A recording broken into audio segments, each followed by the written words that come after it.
You can see here that my voucher health status is unstable. So let's check out what's going on here and let's try the light mode here. And you can see that I've got my WID token, so it's healthy. I have enough egg and there are not much error logs and the scanner is synced. But we have a new health check parameter that shows us how many permits we have.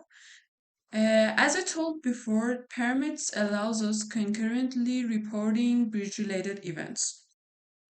So we recommend having more than 100 available permits, and these health parameters suggest us to like more hours and to get more reporting permits.